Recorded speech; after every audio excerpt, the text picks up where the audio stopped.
एक बार की बात है, कबीर दास जी हमेशा की तरह अपने काम में मगन होकर राम नाम जप रहे थे। तभी उनके पास कुछ तार्किक व्यक्ति आए और उनमें से एक व्यक्ति ने उनसे पूछा, कबीर जी, आपने ये गले में क्या पहन रखा है? कबीर जी कहते हैं, ये कंठी है। कंठी यानी गले में पहनी जाने वाली रुद्राक्ष की माला। तब दूसरा तार्किक व्यक्ति उनसे प्रश्न करता है, भाई, आपने माथे पर ये क्या लगा रखा है? इसे तिलक कहते हैं। कबीर जी ने कहा। उत्तर सुनकर एक अन्य तार्किक व्यक्ति फिर से उनसे प्रश्न करता है, आपने ये हाथ में क्या बांध रखा है? आप क्या कर रहे हो? ये सुनकर कबीर जी ने कहा, मैं राम राम जप रहा हूँ। गुरु जी की आज्ञा है। राम नाम के भीतर सकल शास्त्र पुराण श्रुति का सार है, इसलिए मैं नाम जप रहा हूँ। ये सुनकर उनमें से एक व्यक्ति कहता है, अच्छा, तो तुम राम नाम जपते हो, तो राम का भजन करते हो? हाँ, मैं श्री राम का भजन करता हूँ। कबीर जी बोले, तो फिर कौन से राम का भजन करते हो? उस व्यक्ति ने कबीर जी से पूछा, कौन से राम? क्या राम भी बहुत सारे हैं? कबीर जी ने कहा। तो उनमें से एक व्यक्ति ने कहा, लो, इन्हें ये तो पता नहीं कि कौन से राम का भजन करते हैं, और लग गए भजन करने में, जिसे यही नहीं पता कि राम कितने प्रकार के होते हैं, तो भजन का फल क्या मिलेगा?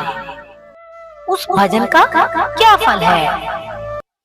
अब ये कहकर वे तार्किक व्यक्ति वहां से जाते समय कबीर जी को एक दोहा भी सुना गए। दोहा इस प्रकार था, एक राम दशरथ का बेटा, एक राम घट घट में लेटा, एक राम का सकल पसारा, एक राम सभी से न्यारा। इनमें से कौन सा राम तुम्हारा? अब कबीर जी सोचने लगे कि मुझे तो ये पता ही नहीं कि राम भी बहुत है। मैं तो केवल यही जानता हूँ कि एक ही राम है। ये अच्छा संशय मेरे मन में डाल गए हैं। पूछते हैं, कौन से राम का भजन करते हो? ये सब जब वो सोच रहे थे, तो तभी उन्हें अपने गुरु जी की कही बात याद आ जाती है। गुरु जी ने कहा था, कोई संशय हो तो उसका निवारण कर लेना। तब कबीर जी ने सोचा, इस संशय का निवारण अपने गुरु जी के पास जाकर ही करता हूँ। फिर क्या था? कबीर जी पहुंचे अपने गुरु जी के पास। गुरु जी को प्रणाम कर एक और हाथ बांधकर खड़े हो गए। कबीर जी को देखकर गुरु जी बोले, आओ कबीर, क्या बात है? तब कबीर जी बोले, गुरु जी, एक अजीब सा संशय चित्त में आ गया है, जिसकी वजह से मैं बहुत चिंतित हूँ। कौन सा संशय? गुरु जी ने पूछा। कबीर जी बोले, गुरु जी, कुछ तार्किक विद्वान मेरे पास आए थे। मैं बेटा आपकी आज्ञा से राम नाम का भजन कर रहा था। तब वे मुझसे पूछने लगे, क्या कर रहे हो कबीर? मैंने कहा, राम राम जप रहा हूँ। फिर वो पूछने लगे कि कौन से राम का भजन कर रहे हो। तब हमने उनसे पूछा कि क्या राम भी बहुत सारे होते हैं? तो वे मेरे इस प्रश्न के उत्तर में मुझसे बोले, हाँ, और क्या तुम्हें ये भी पता नहीं? जाते जाते मुझे एक दोहा भी सुनाकर चले गए। वो दोहा है, एक राम दशरथ का बेटा, एक राम घट घट में लेटा, एक राम का सकल पसारा, एक राम सभी से न्यारा, इनमें कौन सा राम तुम्हारा?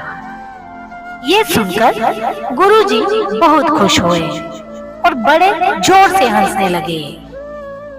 हंसते हुए कबीर से कहने लगे, बेटा, ऐसी बात करने वाले एक दिन नहीं तुम्हारे जीवन में जीवन भर आएंगे, पर तुम्हें सजग रहना होगा। देखो, ये सृष्टि विविधमय है। जिसकी आंख पर जैसा चश्मा चढ़ा होता है, उसको भगवान का वैसा ही रूप दिखाई देता है। कोई परमात्मा को ब्रह्म कहता है, कोई परमात्मा कहता है, कोई ईश्वर कहता है, कोई भगवान कहता है, लेकिन अलग अलग नाम लेने से परमात्मा अलग अलग नहीं हो जाते। इसीलिए जो राम दशरथ जी का बेटा है, वही राम घट घट में भी लेटा है। उसी राम का सकल पसारा है और वही राम सबसे न्यारा है।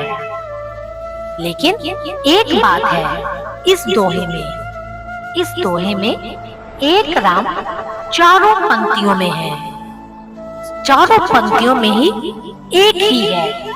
तो बेटा, इस दोहे का अर्थ क्या है? तो कबीर जी बोले, वही राम दशरथ का बेटा, वही राम घट घट में लेटा, उसी राम का सकल पसारा, वही राम सभी से न्यारा।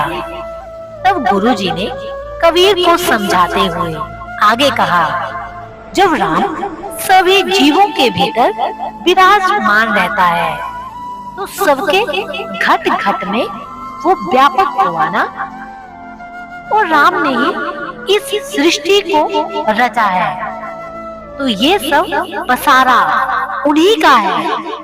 लेकिन इस सृष्टि की रचना करने के बाद भी वो इस सृष्टि में फंसते नहीं हैं, इसलिए वो सबसे न्यारे भी हैं। लेकिन जब कोई भक्त रोकर उनको पुकारता है, प्रार्थना निवेदन करता है, तो वही निराकार साकार रूप में दशरथ जी के घर प्रकट हो जाता है। तो बेटा, इन चारों में कोई भेद नहीं है, ये चारों एक ही हैं। कबीर जी को उस दोहे का अर्थ अच्छे से गुरुजी ने समझा दिया। कबीर जी प्रसन्न होकर गुरुदेव जी से बोले, गुरुजी, आपने बहुत कृपा की है। अब मेरा इस विषय में कभी कोई संशय नहीं होगा। अपने गुरुजी से विदा लेकर कबीर जी अपने घर आ गए और अपने भजन सिमरन में लग गए।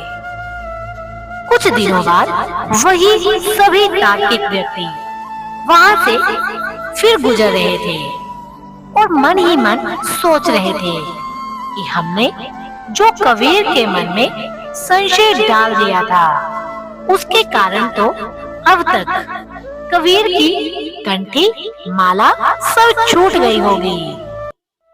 चलो उनके घर चलकर देखते हैं। कबीर जी के घर पहुंचकर उन्होंने देखा कि कबीर जी तो पहले की ही भांति बैठे हुए राम नाम जप रहे हैं। ये देखकर उनमें से एक व्यक्ति ने पूछा, क्यों कबीर जी, आपको पता चल गया कि आप कौन से राम का भजन करते हैं। अब कबीर जी तो अपने गुरु जी के चेला थे। उन्होंने कहा, मैं आपके सब प्रश्नों का उत्तर दूंगा, पर इससे पहले आपको मेरे एक प्रश्न का उत्तर देना होगा। वे सभी एक स्वर में बोले, पूछो। कबीर जी बोले, मेरा भी एक दोहा है, आप उसका उत्तर बताना होगा, आपको उसका उत्तर बताना होगा। कबीर जी बोले, बताओ कौन सा दोहा है। वे व्यक्ति कबीर जी से बोले। कबीर जी ने कहा, एक बाप तेरी दादी का छोरा, एक बाप तेरी बुआ का भाई, एक बाप पति तेरी माँ का, एक बाप तेरी नानी का जमाई, तो बताओ कितने बाप तेरे भाई। दोहा सुनते ही वे सभी भागे। तो कबीर जी ने उनसे कहा कि बताते तो जाते कि एक बाप है, कि 4 बाप है, कि 6 बाप है। वे सभी बोले, हद हो गई कबीर, ये कोई पूछने की बात है। अरे एक ही बाप है, वही बाप मेरी दादी का छोरा, वही बाप मेरी बुआ का भाई, वही बाप मेरी माँ का पति, वही बाप मेरी नानी का जमाई। तो कबीर जी ने कहा, अब आप सब भी सुनते जाओ उत्तर।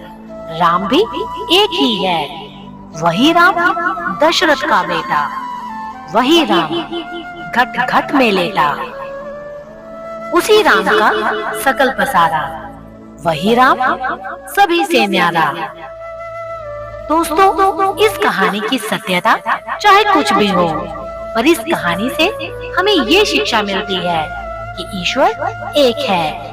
हर कोई उसे अपने नजरिए से देखता है। कोई उसे राम कहता है, तो कोई उसे अल्लाह कहता है, तो कोई उसे जीसस कहता है, कोई उसे माँ दुर्गा के रूप में पूजता है। दूसरे शब्दों में आप इसे यूं भी समझ सकते हैं कि वास्तव में शक्ति एक ही है, पर उस शक्ति को हर व्यक्ति अपने अपने नजरिए से देखता है। ये थी आज की कहानी। फिर मिलेंगे नई कहानी के साथ। तब तक के लिए अपना ख्याल रखना और ऐसी ही कहानियां सुनने के लिए चैनल को सब्सक्राइब और बेल आइकन को प्रेस करना मत भूलना। अगर आपको ये कहानी अच्छी लगी हो तो इसे ज्यादा से ज्यादा शेयर करना।